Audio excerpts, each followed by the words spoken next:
Ministria e Ekonomisë dhe Punës së bashku me Agjencinë për Punësim të Republikës së Maqedonisë së Veriut kanë shpallur sot zyrtarisht hapjen e thirrjes publike për mbështetje për vetpunësim për personat e papunë në kuadër të planit operativ për punësim për vitin 2025. Siç tha Ministri i Ekonomisë Besar Durmishi, bëhet fjalë për dy masa të planit operativ për punësim, të cilat kanë për qëllim vetpunësimin e qytetarëve të papunë. Ai potencoi se të dyja masat përfshin trajnime, përgatitje të planit të biznesit dhe mentorim në periudhë 6 mujore.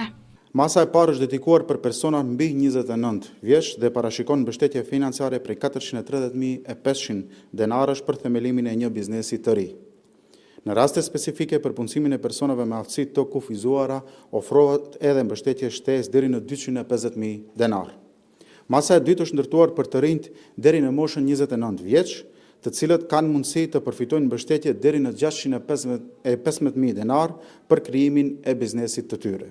Drejtori i Agjencisë për Punësim Salajdin Beluli njoftoi se procesi i aplikimit ka filluar nga dita e sotme dhe do të zgjasë deri më 20 qershor. Ai theksoi se procesi i përzgjedhjes zhvillohet në disa faza dhe synon të mbështesë idetë dhe planet më të mira të biznesit që çojnë rezultate të qëndrueshme. Procesi i aplikimit veç ka filluar dhe po kryhet në 30 qendrat e punësimit dhe është planifikuar të zgjasë nga sot deri më 20 qershor të këtij muaji. Qëllimi i këtij programi është të nxjisë sipërmarrjen dhe të mbështesë krijimin e bizneseve të reja që do të ofrojnë punësim të qëndrueshëm jo vetëm për themeluesit, por edhe për persona të tjerë që do të punësojnë në këto biznese të reja dhe të qëndrueshme.